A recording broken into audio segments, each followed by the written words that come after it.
Hello friends, नमस्कार। Welcome to my channel. बहुत बहुत स्वागत है आप लोगों का हमारे चैनल एजुकेशनल एकेडमी पे। तो चलिए स्टार्ट करते हैं आज का सेशन। ठीक है, तो आज का हमारा पहला क्वेश्चन है कि ग्रासा तासी ने अपने इतिहास ग्रंथ में हिंदी के कितने कवियों को स्थान दिया है। ठीक है, 70, 71, 72 या फिर 73। इन्होंने हिंदी के कवियों की बात हो रही है और कितने कवियों को स्थान दिया है ये पूछ रहा है। ठीक है, तो यहाँ पर इसका राइट आंसर क्या हो जाएगा, ये हिंदी के कवियों को पूछ रहा है क्योंकि यहाँ पर 72 कवियों को इन्होंने स्थान दिया है। बाकी के टोटल 738 कवि थे। 738 कवि में से 72 कवियों को इन्होंने हिंदी में स्थान दिया, बाकी के उर्दू के कवि थे। नेक्स्ट है कि निम्न में से इतिहास लेखन की कौन सी पद्धति सबसे प्रामाणिक मानी जाती है। कालक्रम पद्धति, वैज्ञानिक पद्धति, वर्णानुक्रम पद्धति या फिर विधेयवादी पद्धति। यहाँ पे सबसे प्रामाणिक पद्धति कौन सी मानी जाती है ये बात पूछी जा रही है। ठीक है, सबसे प्रामाणिक पद्धति तो विधेयवादी पद्धति जो है ये सबसे प्रामाणिक पद्धति मानी जाती है। और जो लोग सेशन को अभी तक शेयर नहीं करे हैं शेयर कर दीजिए। ठीक है, और जो लोग अभी तक चैनल से नहीं जुड़े हैं जुड़ जाइए। यहाँ पर देखिए नेक्स्ट क्वेश्चन है कि निम्न में से किस ग्रंथ को शुक्ल जी ने प्रकंड वृत्ति संग्रह कहा है। मिश्र बंधु विनोद को, शिव सिंह सेंगर को, modern monocular literature of Hindustan को या फिर भाषा काव्य संग्रह को। किसको इन्होंने प्रकांड कहा है। ठीक है, तो ये प्रकांड का विवृत संग्रह कहने वाले है मिश्र बंधु को। ठीक है, मिश्र बंधु को इन्होंने कहा है। ऑप्शन नंबर ए यहाँ पर राइट आंसर हो जाएगा। नेक्स्ट देख लेते हैं। नेक्स्ट है कि निम्न में से किस विद्वान ने गोरखनाथ को प्रथम गद्यकार माना है। ठीक है, किस विद्वान ने गोरखनाथ को प्रथम गद्यकार माना है, मोस्ट इंपोर्टेंट है। तो मिश्र बंधु या फिर शुक्ल जी, हजारी प्रसाद द्विवेदी या फिर राम कुमार वर्मा।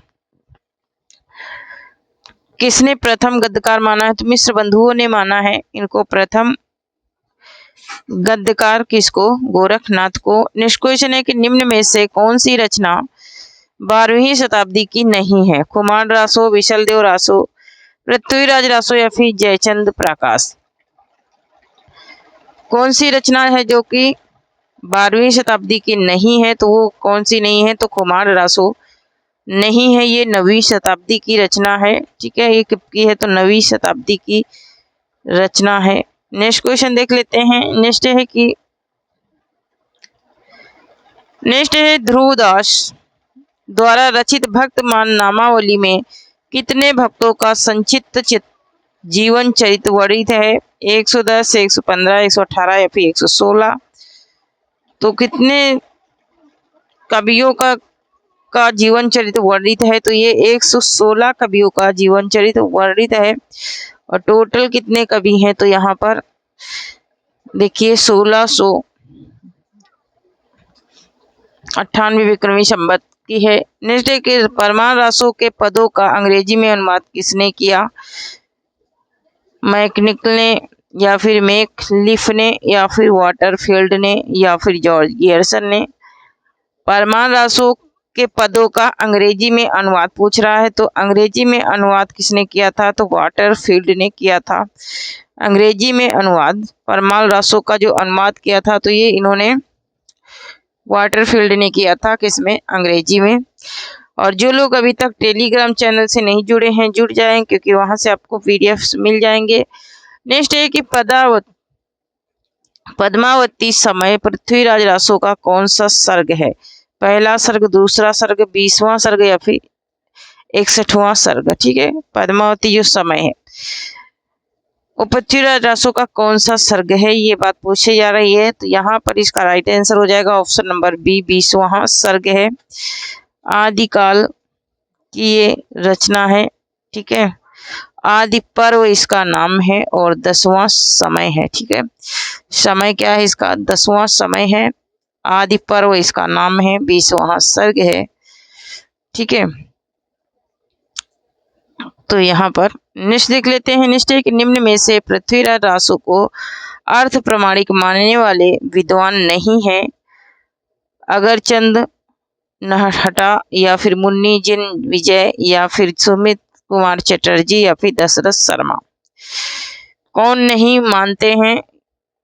तो यहाँ पर ऑप्शन नंबर डी राइट हो जाएगा। दशरथ शर्मा नहीं मानते हैं, दशरथ शर्मा।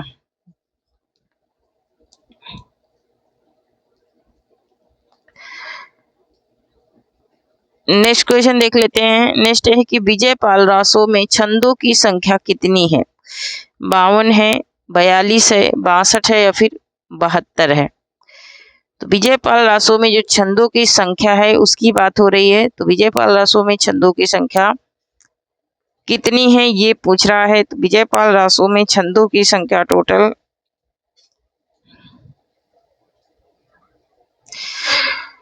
42 छंद हैं विजयपाल रासो में। ऑप्शन नंबर यहाँ पर बी राइट हो जाएगा। 16वीं शताब्दी की रचना है। नेक्स्ट देख लेते हैं। नेक्स्ट है कि कुमार पाल रासो के रचनाकार कौन है? हेमचंद, समय सुंदर या फिर रसिक गोविंद या फिर देव प्रभु सूरी। कुमार पाल रासो के रचयिता को पूछ रहा है, ठीक है। कुमार पाल रासो के रचयिता कौन है? तो यहाँ पर इसके रचयिता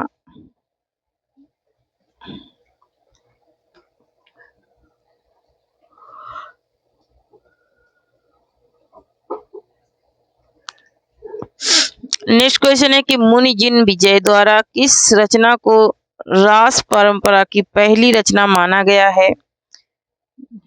जीवदया रास को या फिर चंदनवाला रास को या फिर भारतेश्वर बाहुबली रास को या फिर बुद्धि रास को। किसको माना गया है परंपरा की पहली रचना? तो भारतेश्वर बाहुबली को माना गया है। यहाँ पर 1184 ईस्वी की रचना है। नेक्स्ट है कि बुद्धि रास के रचनाकार कौन है? बुद्धि रास के रचनाकार कौन है? जल्हड़, विमल सूरी, आशुग या फिर शालिभद्र सूरी। यहाँ पर इसका राइट आंसर क्या हो जाएगा? बुद्धि रास के रचनाकार कौन है? तो शालिभद्र सूरी हैं। 1193 ईस्वी की रचना है शालिभद्र सूरी।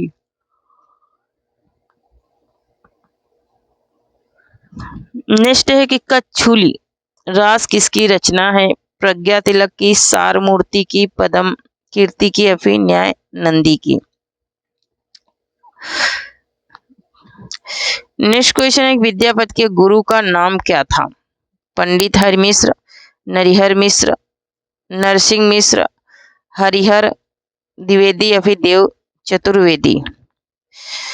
तो पंडित हरिमिश्र था इनके गुरु का नाम। विद्यापति के गुरु का नाम क्या था? तो पंडित हरि मिश्र था गणपत चंद्रगुप्त के अनुसार। नेक्स्ट क्वेश्चन देख लेते हैं।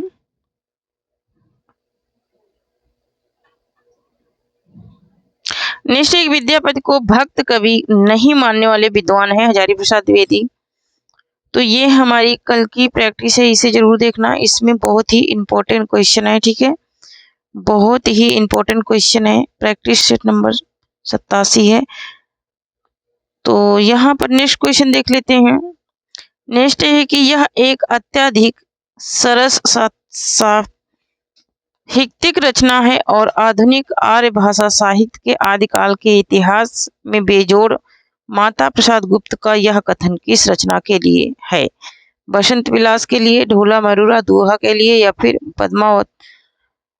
पदावली के लिए या फिर कीर्ति लता के लिए। किसके लिए है? तो ये बसंत विलास के लिए इन्होंने ये कथन कहा था। इसने माता प्रसाद गुप्त ने। इसमें 84 ब्रज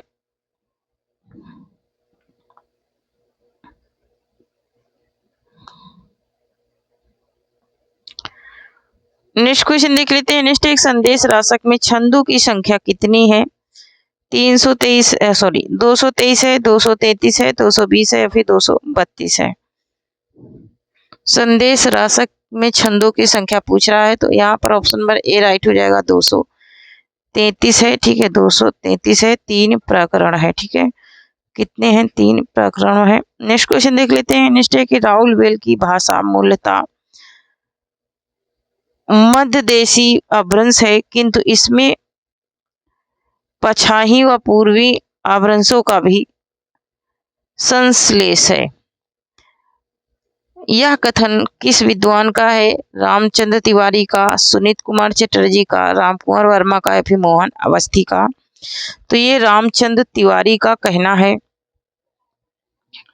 नेक्स्ट क्वेश्चन देख लेते हैं। नेक्स्ट है कि सिद्ध साहित्य का पता लगाने का प्रथम विद्वान कौन है? प्रबोध चंद्र बागची हैं, हरिप्रसाद शास्त्री हैं, राहुल शंकरत्यायन या फिर बिंडल हैं? तो यहाँ पर इसका राइट आंसर क्या हो जाएगा? ऑप्शन नंबर बी हो जाएगा। हरिप्रसाद शास्त्री हैं, 1901 की एक में इन्होंने। नेक्स्ट क्वेश्चन देख लेते हैं। नेक्स्ट है कि निम्नलिखित में से हेमचंद की रचना नहीं है? कुमार पाल चरित्र, देशी नाममाला, कोश या फिर प्रकट व्याकरण या फिर पंचमी चर्यु? यहाँ पर नहीं की बात पूछ रहा है कि हेमचंद की रचना नहीं है, ये बात पूछ रहा है। तो हेमचंद की रचना कौन सी नहीं है?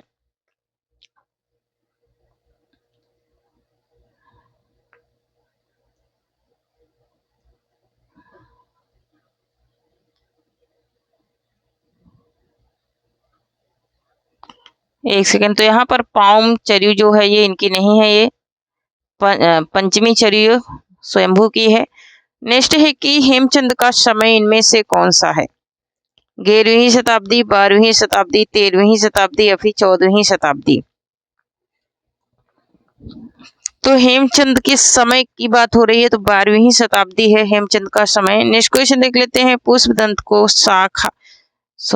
पुष्पदंत को भाखा की जड़ किसने कहा है? शिव सिंह सेंगर ने, डॉक्टर भरड़ी ने या फिर बाबू गुलाब राय ने या फिर गियरसन ने?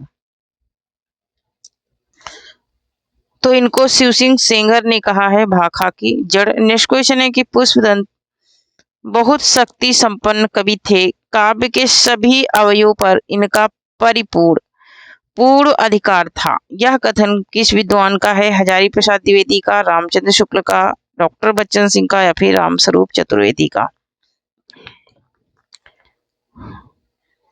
तो यहाँ पर इसका राइट आंसर क्या हो जाएगा? Option number B. Next question है कि निम्नलिखित में से इनकी गणना सिद्धों एवं नाथों दोनों में होती है, किसकी होती है? सबरपा की होती है या फिर लुइपा की या फिर कड़प्पा की या फिर नागार्जुन की? तो यहाँ पर इनकी नहीं, किसका होना चाहिए? किसकी गणना सिद्धों और नाथों दोनों में होती है? तो सिद्धों और नाथों में नागार्जुन की गणना होती है, दोनों में होती है। ठीक है, सिद्धों और नाथों दोनों में की जाती है। नेक्स्ट देख लेते हैं।